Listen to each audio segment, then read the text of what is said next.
Good morning, everyone. So today we're going to go over chapter 1 for the book of Esther in the study with me as I go.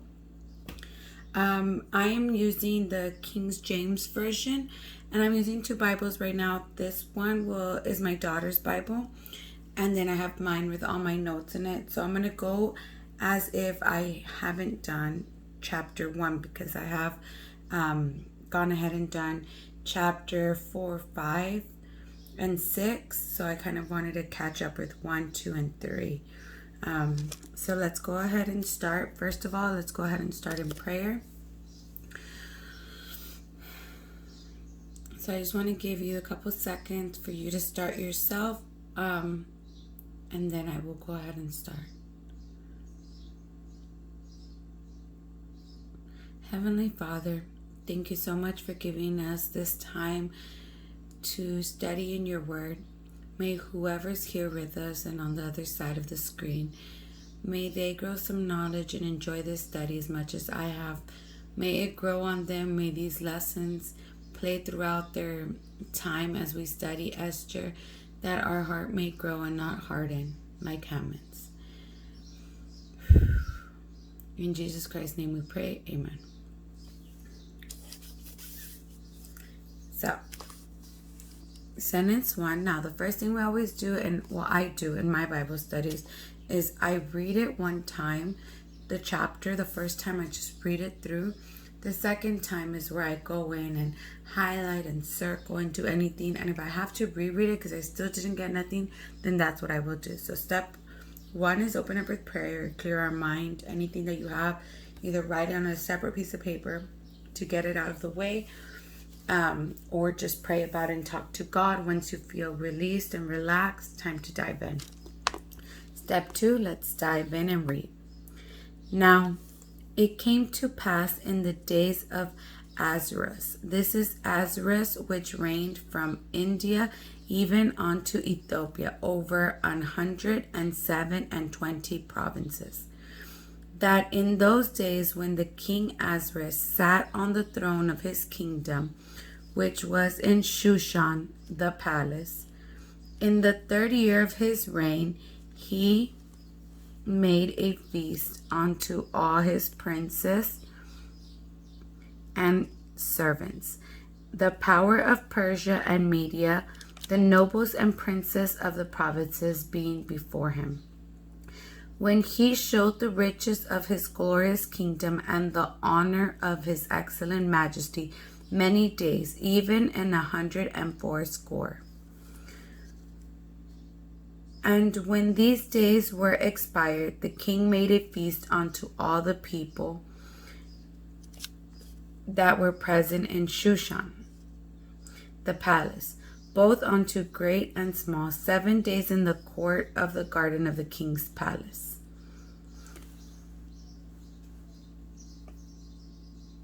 where were white, green, and blue hangings fastened with cords of fine linen and purple to silver rings, and pillars of marble. The beds were of gold and silver upon a pavement of red and blue and white and black marble. And they gave them drink in vessels of gold, the vessels being diverse one from another, and royal wine in abundance, according to the state of the king. And the drinking was according of the law. None did compel, for so the king had appointed to all the officers of his house, that they should do according to every man's pleasure. Also Vashti the queen made a feast for the women of the royal house, which belonged to King Ahasuerus.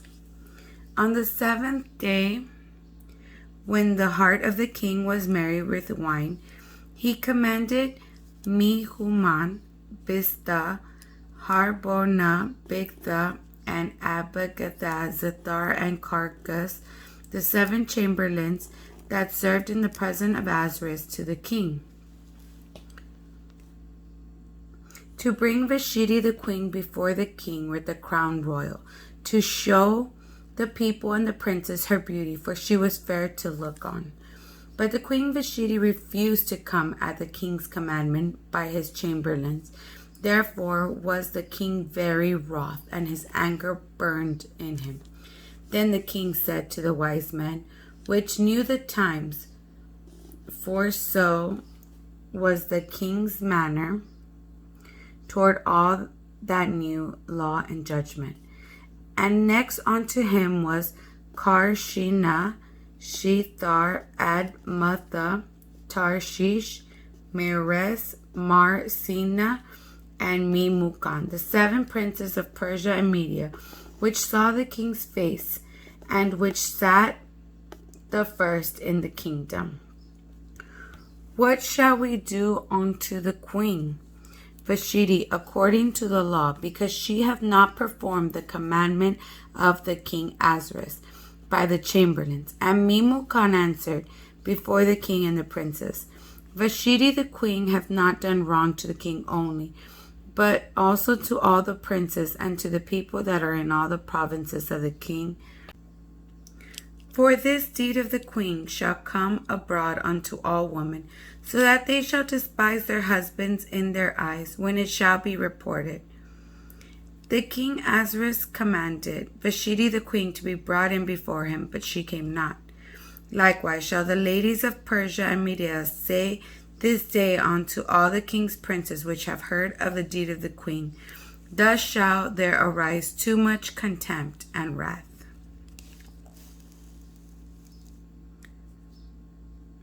If it please the king, let there go a royal commandment for him, and let it be written among the laws of Persian and Medes, that it be not altered, that Vashti come no more before King Ahasuerus, and let the king give her royal estate unto another that is better than she. And when the king's decree, which he shall make, shall be published throughout all his empire, for it is great, all the wives shall give to their husbands honor, both great and small. And the same pleased the king and the princess, and the king did according to the word of Memucan. For he sent letters to all the king's provinces, into every province according to the writing thereof, and to every people after their language, that every man should bear rule in his own house, and that it should be published according to the language of every people. So guys, as we read that, I don't know if anything jumped out or didn't jump out to you. If it did, I recommend, you just stop really quick, maybe make a note on the side or on a paper or on your Bible if you choose. Now we're going to go back and reread and actually dissect the story and make more sense of it to where we can understand it and get a better view of the story. So it says on number 1, now it came to pass in the days of Ahasuerus. Now, if you can't pronounce something like Ahasuerus, maybe your Bible might say Xerxes. But if you can't pronounce it, just do the best or make up to the best pronunciation you can. If not, you can always just Google it. Not a big deal. And it will show you the correct form to say it. But I don't stress it. I just make it my own to where it'll still help me. And as I learn and pick up, I learn correct words. Or I'm like, hey, I actually have that right. So it feels really good when that happens. But just pronunciate.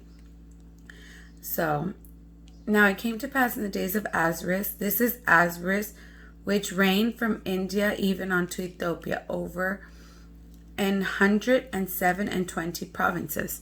So on this one, I was like, from India unto Ethiopia. I was like, where is Ethiopia? So Ethiopia is actually East Africa. I actually Googled that, so I have that here in parentheses, and I put it here on the side. So Ethiopia is actually East Africa.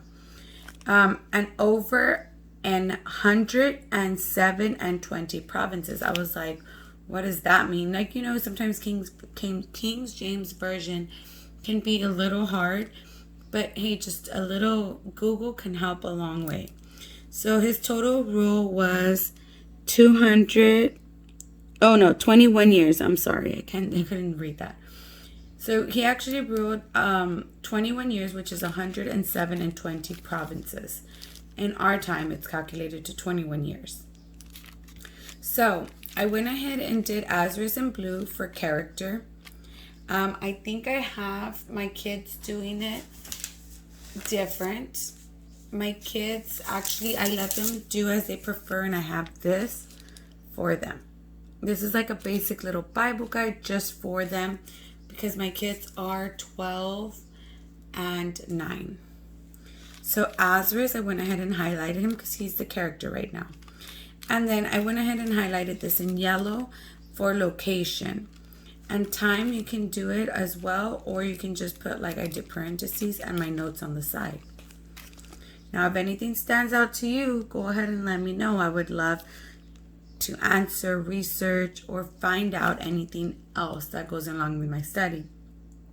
So on to, now it says, that in those days, when the king Azurus sat on the throne of his kingdom, which was in Shushan, the palace. So now we know that Azurus, he was the king in those days. So we're talking about the time that he was ruling. So this is the time. He sat on the throne of his kingdom. So his kingdom is actually in Shushan, the palace. That's where his palace is in Shushan, which is part of his kingdom. Hope that made sense. So now we're going with number 3. In the 3rd year of his reign, he made a feast. So a feast, in case you don't know what it is, just highlight, circle. A feast is like a party, a gathering. Unto all his princes and his servants. So I went ahead and put the 3rd year into little brackets. I underlined for his princes and his servants. And I'm going to go ahead and circle feast.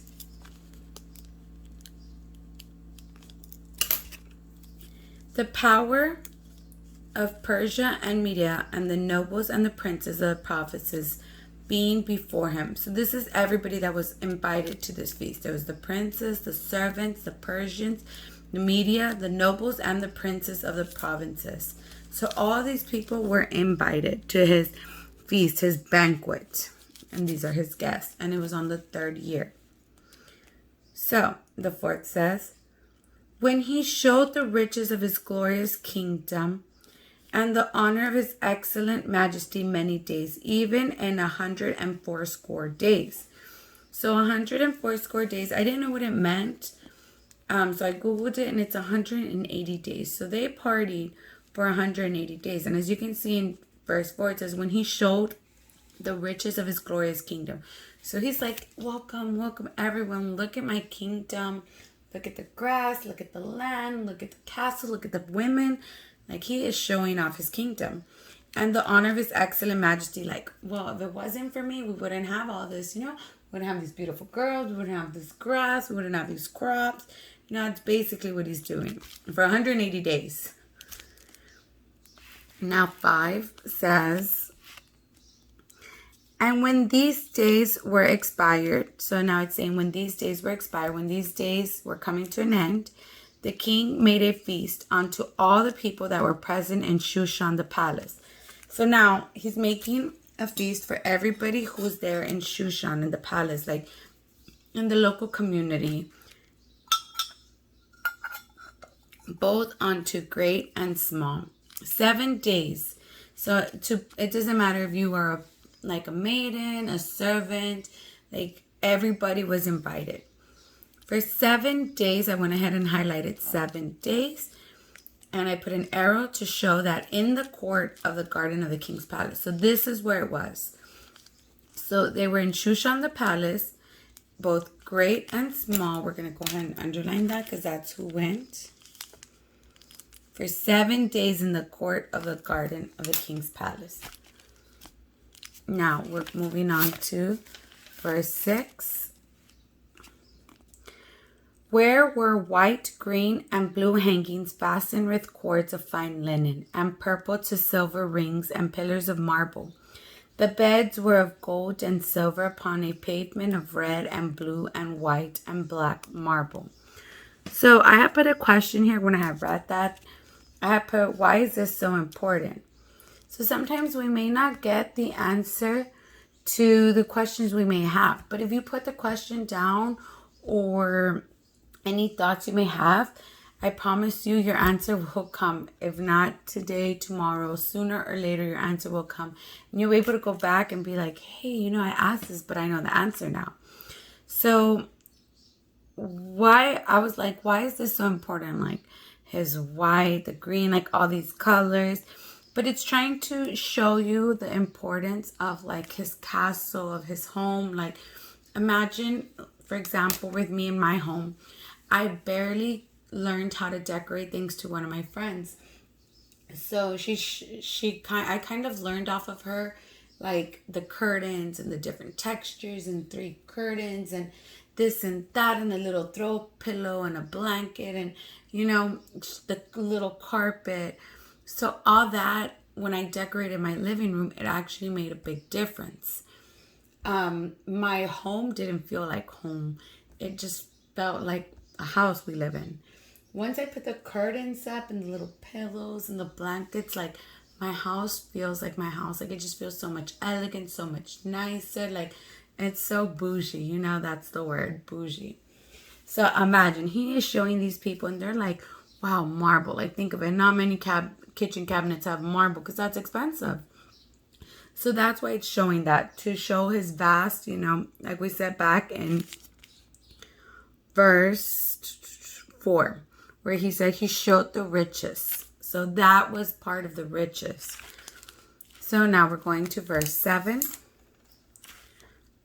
And they gave them drink in vessels of gold, the vessels being diverse one from another, and royal wine in abundance, according to the state of the king. So I underline according to state of the king because it's saying like according to his generosity. So it's like, I don't know if you've ever been to get together or something when you're at a friend's house, maybe you don't drink. So maybe they offer you like, hey, would you like water? Do you want Coke? And you finish your bottle of water and hey, are you sure you don't want another bottle of water? You know, or if you're at a get together, would you like some wine? Would you like some beer? And you know, they keep giving you. And they're not like, no. Like, did you bring your own water? No. So it's saying like he just kept giving and giving to them. Now, when they asked, I heard this from another, I guess, I don't know if it's a preacher or somebody, but it was on a video on YouTube where I loved it because he was so funny. He's like, they gave them drinking vessels of gold. So we know, you know, to have gold cups is like, wow. But they were all different one from another. Now, in our kitchen cabinets, we may have different cups. It's not because we're fancy. It's because, you know, we lose them. We bring them from another place. Somebody lends us a cup and we just don't return it. You know, our cups break, so we're left with one. It's not because we're fancy. It's because they accidentally become one. We want the set, but they become one. But here, he had different cups, all of different gold on purpose, so that nobody's like, hey, we have the same cup. You know, he bought them at the same place. No, you all get different cups. It's like going to Marshall's. You never find the same thing. So, on 8, and the drinking was according to the law. So, the law means no limit on alcohol. So, you know, open bar, no limit, everybody drink, drink, drink. None did compel, for so the king had appointed to all the officers of his house that they should do according to every man's pleasure. So, you know, if somebody wanted more, if somebody wanted less, you know, there was like no rules, no limits, like everybody just enjoy, have a merry self. Also Vashti, now I've gone ahead and highlighted Vashti because she's the next character. So as you can tell from the first part from 1 to 8, we only talked about King Ahasuerus and his kingdom, you know, opening the story. Now in 9, we're introduced to a new character, which is Vashti, the queen. So I've gone ahead and circled queen, made an arrow to Vashti. So you know that Vashti is the queen. She made a feast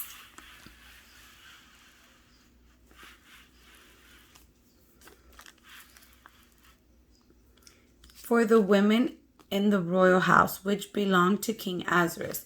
So I've gone ahead and underlined feast because she made a feast for the women in the royal house. So, which belonged to King Ahasuerus. On the 7th day, I went ahead and put in brackets, when the heart of the king was merry, meaning he was a little drunk, you know, a little happy. So that's what it's saying there. With wine, he commanded And I've gone ahead and put exclamations because he commanded. He didn't ask. He didn't, say, hey, this is an idea. No. He commanded, like, bring me. And then as you have here, we have Mihuman, Bista, Harbona, Bigtha, and Abagtha, Zethar, and Carcas, the 7 chamberlains. So I went ahead and underlined them, and I highlighted 7 chamberlains. 7 chamberlains, if you're doing King James, it's going to mean 7 household managers that served in the presence of Ahasuerus the king. So he commanded all 7 of them, not one. He didn't ask. He commanded, gave an order to bring Vashti the queen before the king with the crown royal, with her crown, to show the people and the princess her beauty, for she was fair to look on. So now he already finished showing off, for the party, for the 180 days. He already showed off his kingdom. He showed off the inside of his house. Like, now it's like, okay, let me show you my girl. My girl's good looking. She's awesome. She's beautiful. Let me bring her out with the crown I bought her, the way I dressed her, like all that. Let me bring her out. So I've gone ahead and put a dot on this. I've bracketed Vashti because he wanted to bring Vashti, the queen. And this is how he wanted to bring her, and this is why he wanted to bring her. And I went ahead and did the dot, and I put an arrow towards commanded. Why? Because he commanded for this. He didn't ask. He didn't like, hey, you feel good, honey? Come over. Nah, he commanded it. So in verse 12, it says, But the queen Vashti refused to come at the king's commandment by his chamberlains. Therefore was the king very wroth, and his anger burned in him. So the queen Vashti, brackets again, she refused. So she didn't go, like she refused it. So don't get confused. She refused to come at the king's commandment by his chamberlains. Because remember, his chamberlains were the ones who went to go get her. So she refused his commandment. Therefore was the king very wroth. So if you don't know what wroth is, it's angry, mad, hurt, furious. And his anger burned in him.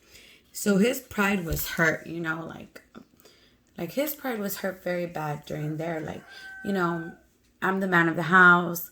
My wife is supposed to come. And she said no, like he is mad.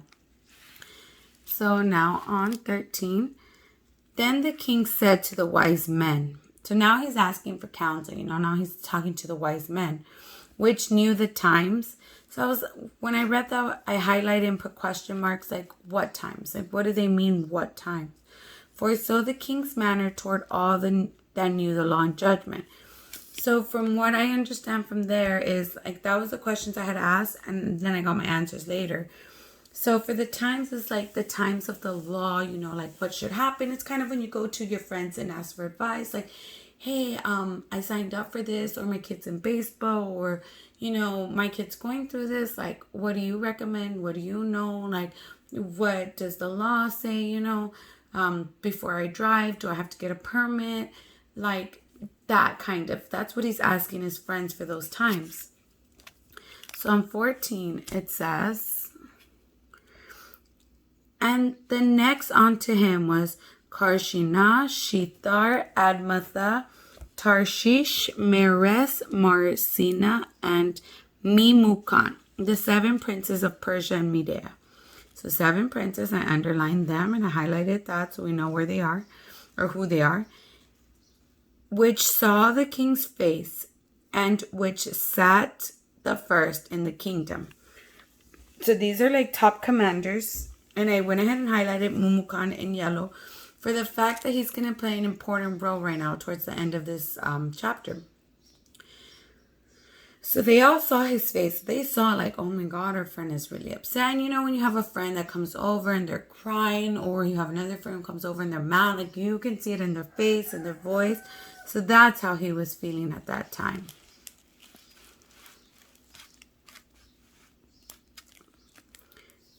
What shall we do unto the queen Vashti? according to law, because she hath not performed the commandment of the king Ahasuerus by the chamberlains. So now he's like saying like, what are we going to do to the queen? Now this is his question, like according to the law, because she has not like obeyed, like she didn't come when I called. So this is where Memucan answers. And Memucan answered, as you can see, I highlighted that because he's the one who's speaking. This is another character we are introducing. Before the king and the princess, Vashti the queen hath not done wrong to the king only. So she's not only wronged you, sir, she's wronged, let's see what else she's wronged. But also to all the princes, to us, and to all the people that are in the provinces of the king. So she has not just wronged you, king, she has wronged everyone. But why? Right? For this is the deed of the queen, shall come abroad unto all women, so that they shall despise their husbands in their eyes. When it shall be reported, the king Ahasuerus commanded Vashti the queen to be brought in before him, but she came not. So what he's saying, now this is the effect, the cause was she refused to come. This is the effect. At least what Mumakan thinks is the effect. For this deed, so for the action of the queen, shall come abroad unto all women, meaning like all the women are going to hear about this. Like everybody, it's just like we're watching E-News, and the whole Harry and Meghan thing, like we're all going to hear about it. So that they shall despise their husbands in their eyes.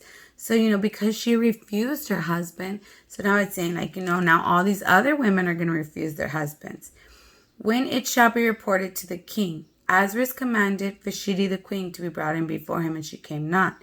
So it's saying like that he had called her and she did not come, and he called her twice. So on 18 it says, likewise shall the ladies of Persia and Media say this day unto all the king's princes which have heard of the deed of the queen, thus shalt thou rise to much contempt. So this is still Memucan speaking. So he's basically saying now, like all the ladies of Persia and Media are going to say to like, oh, remember that day that, that the king called the queen and she didn't go? Well, then I don't have to listen to my husband. So that's what he's saying in this one. So these are the consequences. So we have the cause, the effect. Now we got the consequences here in 19. If it please the king. So they're not commanding the king. They're saying like, if this is good with you, let there go a royal commandment. A royal commandment is, like a law from him, and let it be written among the laws of the Persian and the Medes, that it be not altered. So remember that we cannot change this. That Vashti can come no more before the king. So she cannot come anymore, whether she's sorry, whether it was an accident, whether she was just not feeling it. Like this cannot be forgiven, and it's not going to be rewritten. And let the king give her royal estate unto another that is better than she.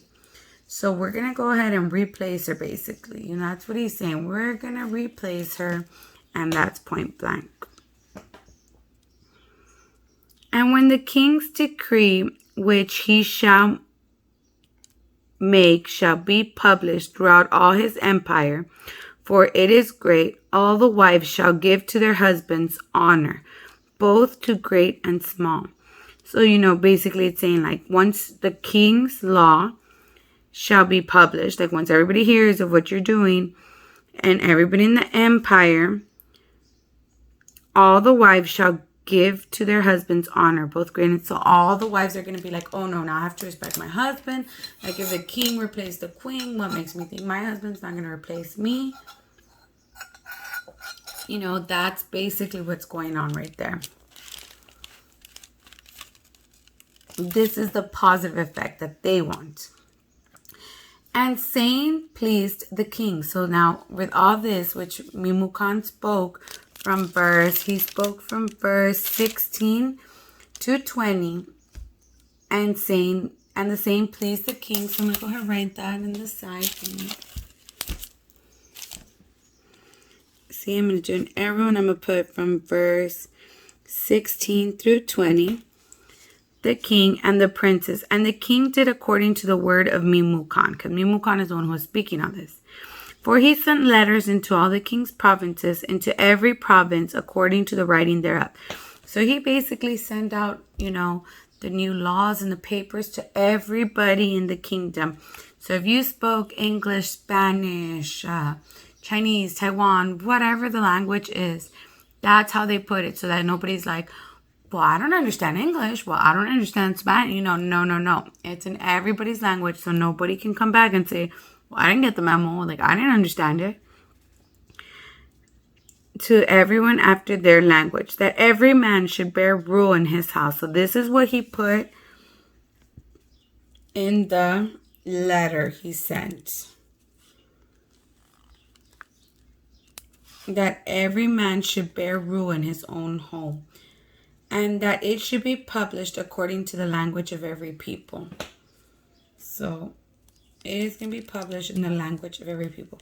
As you can see, guys, I've already read chapter 1. You saw that I have notes and stuff.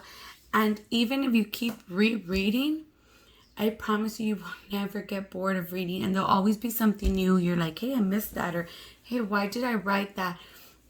Or, there's always something you miss. Or something new that God puts in your eyes.